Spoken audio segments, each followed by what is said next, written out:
Dicen que el 10% de la población mundial padece insomnio crónico. Espero que no sea esa tu dolencia y solo lo sufras circunstancialmente. En ese caso, seguro que ya habrás probado algunos de los innumerables remedios que la naturaleza te ofrece para recuperar tu ritmo de sueño. Habrás oído hablar de los efectos de la valeriana, o de la manzanilla, o de la tila. ¿Sabías que la pasiflora tiene propiedades ansiolíticas y capacidad hipnótica suave? Por ello se utiliza como tranquilizante y como sedante. La lavanda, por otro lado, además de ser una planta aromática, se usa también desde tiempos remotos como relajante. La lechuga silvestre, la nuez moscada, la cebolla cruda, los plátanos, algunos frutos secos como las nueces, almendras o anacardos. Todos estos alimentos entrarían dentro de los recomendados para obtener un descanso sano y reparador. ¿Te has fijado que todos estos remedios proceden del reino vegetal?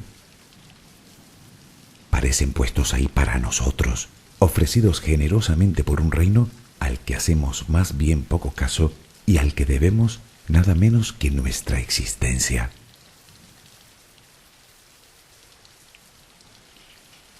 De momento iniciemos el camino a la relajación y luego, si aún no has alcanzado el sueño, hablaremos de nuestra hermana Flora.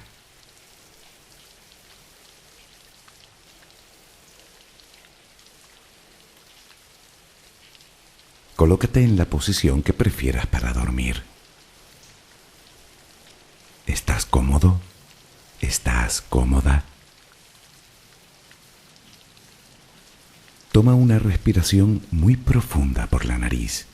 Retén el aire un par de segundos y durante esos instantes di gracias.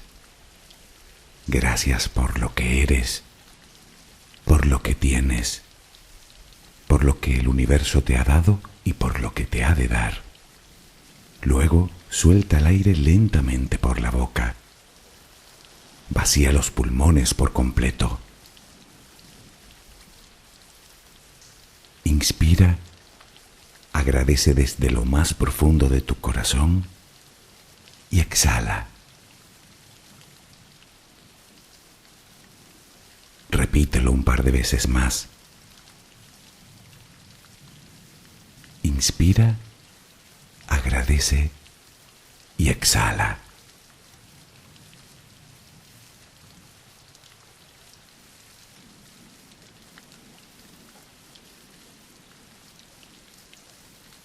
Continúa respirando serenamente. Cada vez que exhalas, notas cómo sale de ti toda la tensión acumulada durante el día. No tengas prisa. Respira despacio.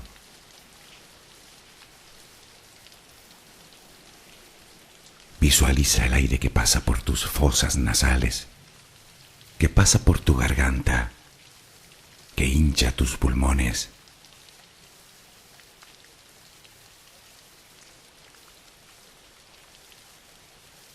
Ahora relajaremos el cuerpo. Comenzamos por los pies, apoyados sobre la cama. Nota cómo pesan, siente cómo se relajan.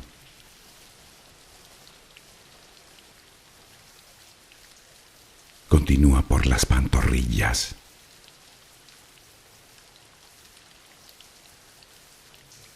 Nota el peso de los muslos.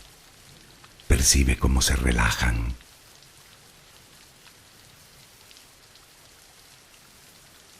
Todos los músculos de las piernas se relajan completamente.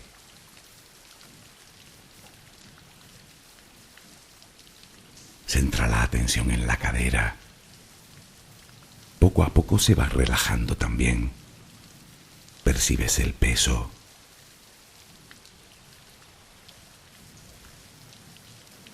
Notas los glúteos sobre la cama. Sientes como la gravedad tira de ti.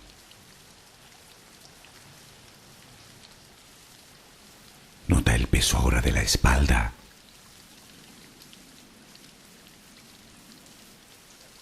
Visualiza los hombros,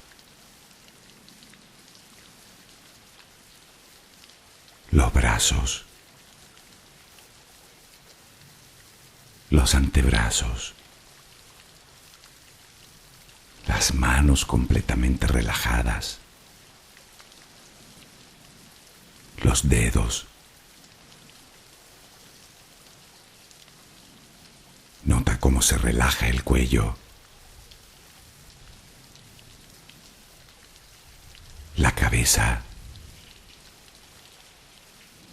el cuero cabelludo, la mandíbula inferior.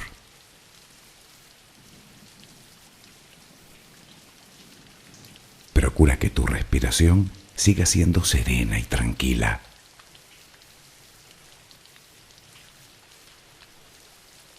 Ahora intenta visualizar el cielo de noche.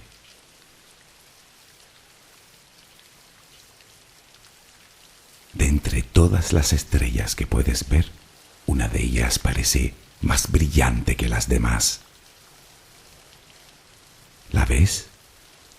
La tienes ahí delante. Esa estrella te envía su luz y su energía para que tú la respires. Visualiza que lo que entra por tus fosas nasales es esa luz y esa energía, blanca, suave, tranquilizadora. Siente cómo te va llenando por dentro y cómo llega a todos los rincones de tu interior.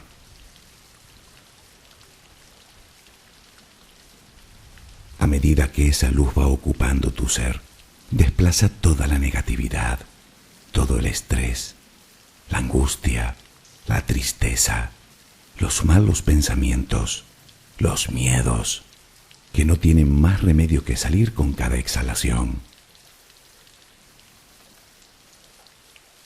Puedes imaginarlo como humo negro, como hollín que sale de ti al exhalar. Cada vez que respiras, notas cómo te purificas más y más.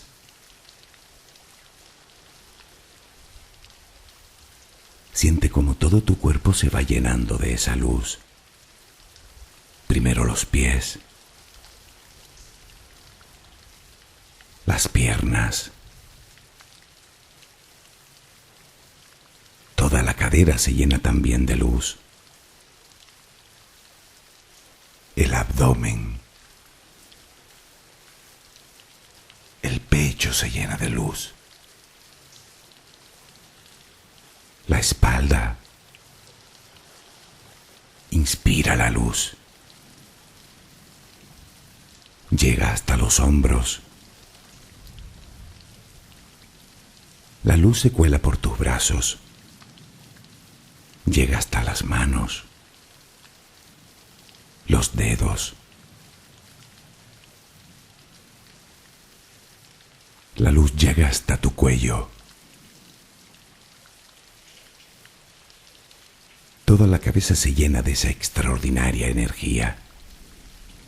La notas en la frente, en las sienes, en la parte posterior de tu cabeza, en las palmas de las manos, en las plantas de los pies. Esa luz es amor. Te estás llenando de amor.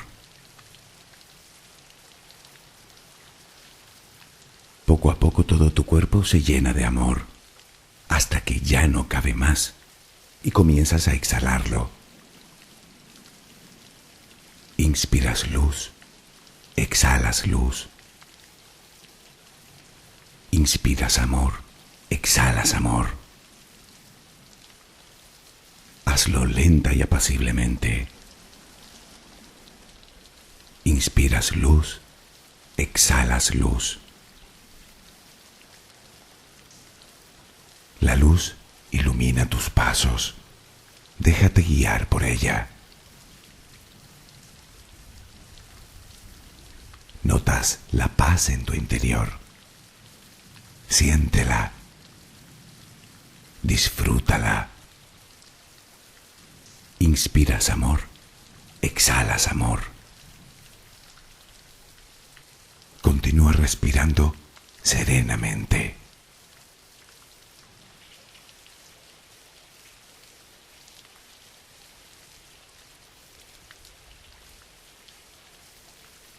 ¿Aún no has logrado conciliar el sueño?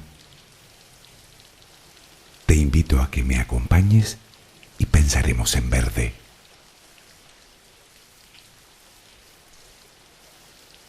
¿Sabías que según el Feng Shui, el color verde es curativo? Dicen que posee una energía equilibrada y un sentido de armonía. Simboliza salud, crecimiento y vitalidad.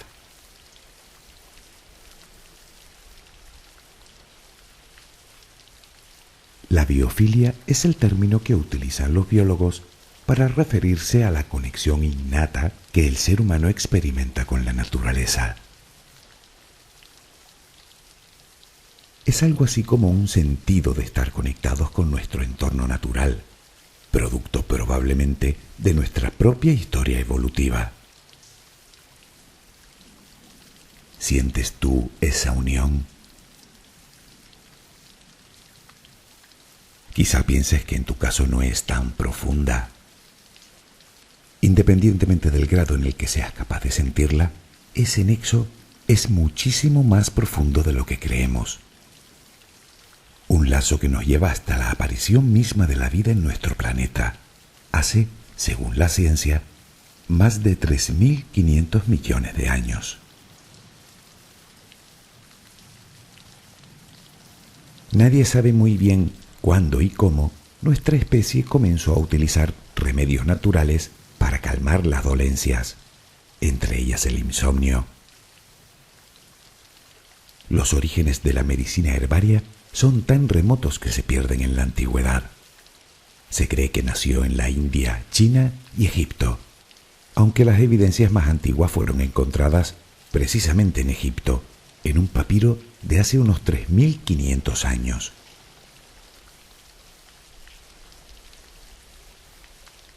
No resulta sorprendente encontrar tratamientos herbarios para prácticamente todas las enfermedades conocidas, habida cuenta del sorprendente número de especies botánicas que existen, que ya sabes que se cuentan por cientos de miles. Por ejemplo, el ajo reduce el colesterol, favorece el control de la presión arterial, es anticoagulante y tiene propiedades antioxidantes. La infusión de ortiga sirve para estimular la circulación y mejorar la artritis, la alergia y el eczema. Las hojas frescas de diente de león se utilizan como laxante, la menta como analgésico.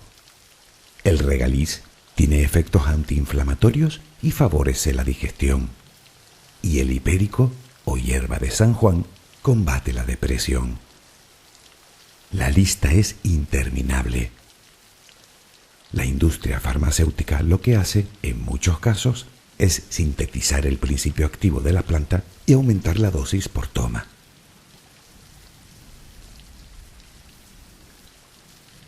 Aunque no es la única forma en que las plantas nos ayudan en la mejora de nuestra salud. Seguro que habrás oído hablar de la terapia hortícola. Es aquella que utiliza plantas y flores como base terapéutica. Estas terapias son utilizadas tanto desde el punto de vista preventivo como también curativo de la salud física, emocional y, si quieres, espiritual. Se trata de trabajar con plantas, en definitiva, de realizar algunas de las tareas más antiguas de nuestra especie: sembrar, podar, trasplantar, regar, quitar maleza. Los beneficios para la salud se conocen desde hace cientos de años. y aunque solo lleva unas pocas décadas considerada como terapia, ya ha demostrado sobradamente su utilidad en innumerables tratamientos en hospitales, centros de recuperación, incluso en prisiones, ya que fomenta la empatía y el amor a lo que brota y crece.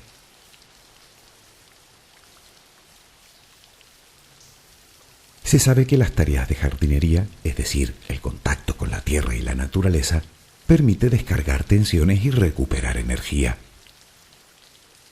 Está certificado que personas con cirugía de corazón mejoraban su ritmo cardíaco después de una hora en el jardín y que personas con enfermedades mentales mejoraban excavando y trabajando la tierra con las manos. Se ha comprobado que los pacientes hospitalizados que participaban en actividades en áreas verdes tienen menor presión arterial, controlan mejor la ansiedad, se recuperan más rápido de la depresión y reciben menos medicinas. Se usa además para tratar a personas con discapacidad física, Alzheimer, desórdenes psíquicos o alimenticios, cáncer, adicciones. A todo esto hay que añadir además su faceta socializadora, que establece lazos entre las personas. Pero ahí no acaba. Tal vez hayas oído decir a alguien que es bueno abrazar un árbol. ¿No? Lo cierto es que hasta hace bien poco se consideraba una especie de ritual mágico esotérico más propio de personas, digamos, algo descentradas. Pues resulta que la ciencia, tras diversos estudios, demuestra que esas personas saben bien lo que hacen. Parece que las propiedades vibratorias de los árboles son beneficiosas para la salud y de una manera difícil de imaginar. Según parece, al abrazar a un árbol se altera tu frecuencia vibratoria, modificando ciertos comportamientos biológicos en tu cuerpo. Los experimentos realizados hasta ahora concluyen que es una terapia muy efectiva contra distintos trastornos mentales, como el trastorno de hiperactividad por déficit de atención, mejora la concentración y los tiempos de reacción, la depresión e incluso tiene capacidad de aliviar el dolor de cabeza. Entiendo que no quieras que nadie te vea abrazando un árbol.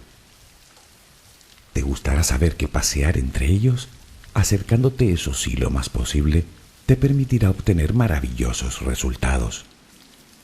Aunque si nadie te ve, no pierdes nada.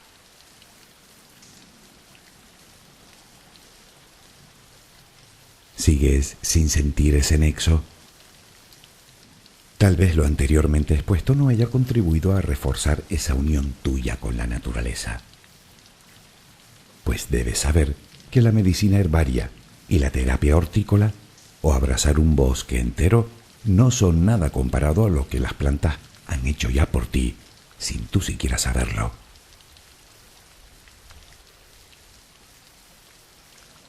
Inspira, conscientemente. Grosso modo, inhalas la mezcla de gases que forman la atmósfera y extraes de ella el oxígeno. Lo haces en todo momento, incansablemente. En una situación de reposo, podemos respirar unas 20 veces por minuto, más o menos. Serían unas 30.000 veces por día. Más de 400 kilogramos de oxígeno en un solo día, y eso de reposo. Obviamente es una media muy genérica, pero hablamos de mucho oxígeno, ¿no te parece? ¿De dónde ha salido? ¿Cómo ha llegado a nuestra atmósfera? Como sabes, el agua está formada por átomos de hidrógeno y de oxígeno. Solo hay que separarlos para obtener ambos gases. Y es aquí donde entran nuestras hermanas. Hace unos 3.500 millones de años, ciertas algas unicelulares de aguas poco profundas comenzaron a agruparse en colonias dando lugar a los llamados estromatolitos. Sería algo así como un coral formado solo por bacterias unicelulares. Tienen aspecto rocoso y bien podrían pasar por un accidente orográfico. Estas algas, que aún hoy existen, habían desarrollado una increíble habilidad. Utilizaban la luz del sol para convertir la materia inorgánica en materia orgánica. Es el proceso llamado fotosíntesis. Uno de los efectos de dicho proceso es la descomposición de las moléculas de agua. Las plantas retienen el hidrógeno para sus propios procesos bioquímicos y liberan el oxígeno a la atmósfera. Durante miles de millones de años fueron llenando primero los océanos y luego la atmósfera del tan necesario gas. Respira otra vez. Al menos ya sabes a quién se lo debes. A los primeros ancestros de las plantas que vivieron miles de millones de años atrás. Pero aún hay más, mucho más, porque la principal consecuencia de la fotosíntesis es eso que decíamos de convertir la materia inorgánica en materia orgánica. Pero, ¿qué significa? Pongamos el ejemplo del ser humano.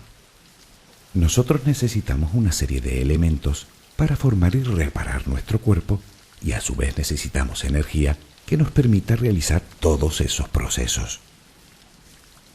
Ambas cosas llegan a nosotros en forma de moléculas complejas que ingerimos con los alimentos. Es decir, dichas moléculas contienen minerales que luego se liberan en nuestro organismo, tales como hierro, magnesio, azufre, calcio, además de energía que se libera igualmente en el proceso de la digestión. Estas moléculas antes deben construirse a partir de materia prima, que son los propios minerales. Y aquí es donde la planta entra de nuevo en juego. Ella absorbe todos los ingredientes a través de las raíces. Luego utiliza la energía del sol para fabricar con toda esa materia moléculas como proteínas, lípidos y carbohidratos, que luego irán pasando de unos seres vivos a otros a través de la llamada cadena trófica, también conocida como cadena alimentaria. Haciendo el resumen del resumen, las plantas captan la energía del sol para transformarla en energía química. Sí, esa que tú y yo y el resto de seres de la Tierra necesitamos para vivir.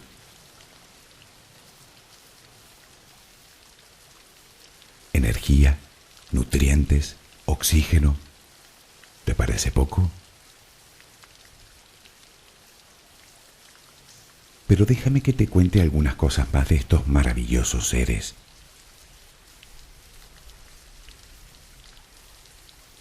Como sabes, su color verde se debe a la clorofila, unas sustancias que necesitan para realizar la fotosíntesis.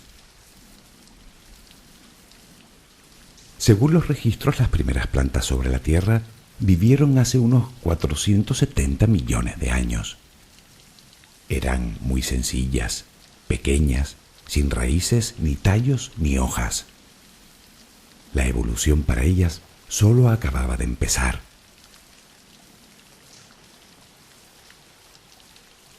Unos 70 millones de años después surgen los helechos, bastante parecidos a los que conoces, pero con una excepción: eran gigantescos. Se elevaban hasta 30 metros del suelo y aunque aún no disponían ni de tallos ni raíces, sí contaban con grandes hojas para optimizar la captura de energía del sol. Por aquel entonces las plantas habían ideado un ingenioso método de reproducción: las esporas. Pequeñas partículas unicelulares que eran esparcidas por el viento con el fin de colonizar todo el espacio posible. El problema es que requerían de unas condiciones óptimas para su germinación o morirían pronto. Hubo que esperar 30 millones de años más para que apareciera el definitivo método de colonización, la semilla. Bien protegida, con todo el sustento necesario para sus primeros estadios y capaz de sobrevivir durante incluso años antes de que se den las condiciones necesarias para su eclosión. Llegaba la era de las coníferas. Ingentes cantidades de estas especies poblaron los bosques primigenios de la Tierra, y fueron estos bosques los que, por efecto del tiempo, dieron lugar a prácticamente todo el carbón vegetal que hoy en día consume la civilización humana. En otras palabras, alumbramos nuestros hogares quemando plantas que vivieron hace 300 millones de años.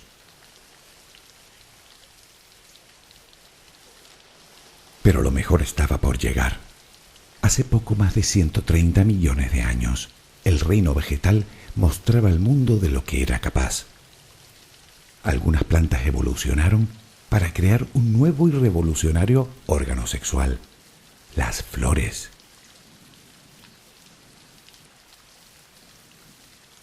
Ellas son las encargadas de producir las semillas a través de la reproducción sexual.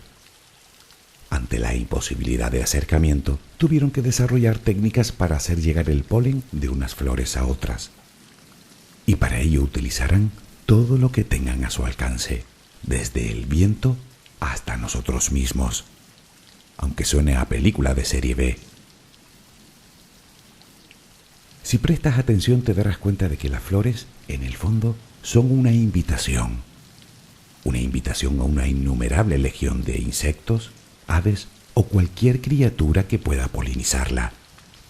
Son algo así como puras formas de manipular.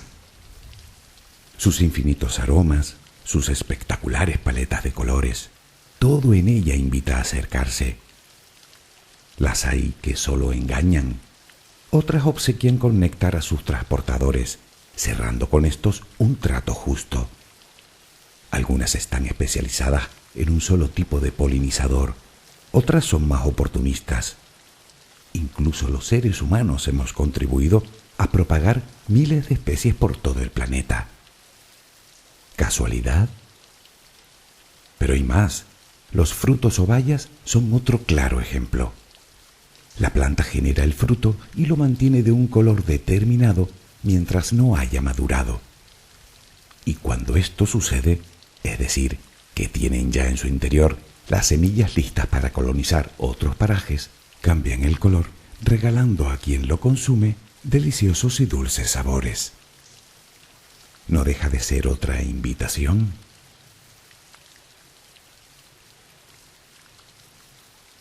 ¿Sabías que los botánicos comienzan a sospechar que se trata de una trama perfectamente urdida para utilizarnos? Ya, claro. Y lo siguiente será ver una higuera jugando al ajedrez con un pino de costa. No, claro que no. Sin embargo, las plantas no son esos seres estúpidos e indefensos que nosotros pensamos.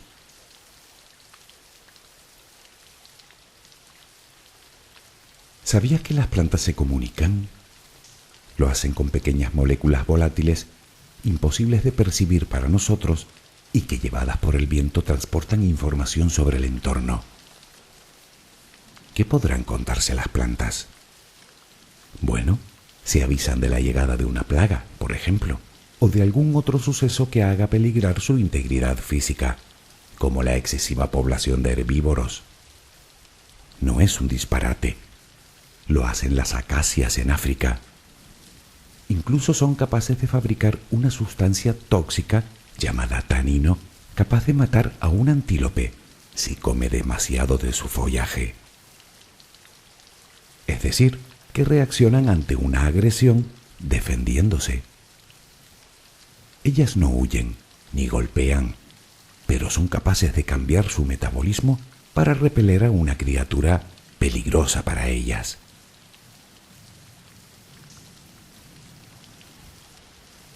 ¿Sabías que las plantas tienen ritmos circadianos? Duermen. Cuando cae la noche, la mimosa, por ejemplo, pliega sus hojas en lo que podríamos decir un periodo de sueño. Se sabe incluso que tienen algo así como memoria. Además, son capaces de responder a estímulos como sonidos u olores. Sabemos que no tienen cerebro, pero se han descubierto pequeños grupos de células en el ápice de la raíz que, sin ser neuronas, presentan un comportamiento similar.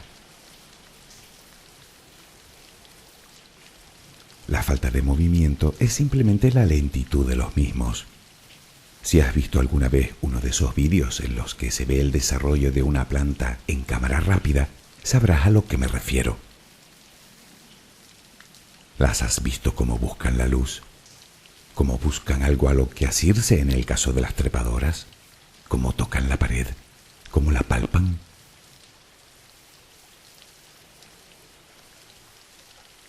Es cierto que carecen de extremidades que les permitan desplazarse, pero tampoco lo necesitan.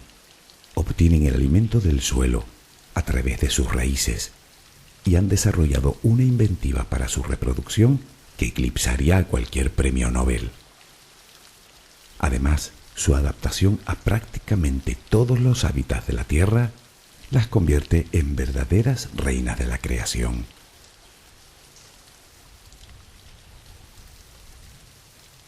En realidad, hablar de las plantas es, en cierto modo, como hablar del reino animal.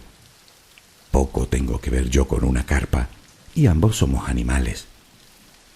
Así que resumir lo que es este reino verde resulta tan complejo como lo sería resumir toda la vida animal. Sin embargo, como último dato, ¿sabías que el genoma de un humilde grano de arroz es bastante más complicado que el tuyo? Hemos logrado descifrar la secuencia genética de un ser humano. Tenemos unos 26.000 genes. ¿Sabías que las plantas tienen en torno a 50.000? Si nos atenemos a los científicos que insisten en que una criatura está más evolucionada cuanto más genes tiene, resulta que las plantas están más evolucionadas que nosotros. Por supuesto, sería absurdo hablar de una carrera evolutiva entre animales y plantas, pero todo apunta que sí ha existido una carrera, aunque en direcciones opuestas, y parece ser que han sido las plantas las que han llegado más lejos en su camino.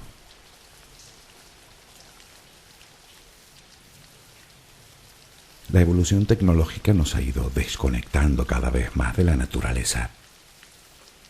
En ella encontramos nuestra procedencia, nuestra supervivencia, nuestro sustento y nuestro futuro. Las plantas pueblan este mundo mucho antes que nosotros. De hecho, forman el 98% de la biomasa de la Tierra.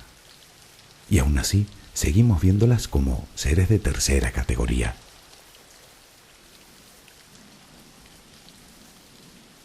Tal vez llegue ese día en el que comencemos a respetar el derecho a existir que tiene sobradamente merecido el reino vegetal. Quizá en ese momento nos demos cuenta de que las piedras no se comen, ni fabrican oxígeno, ni dan de comer al ganado y a toda la vida animal de este planeta, ni curan enfermedades, ni siquiera adornan nuestros entornos de cemento y cristal.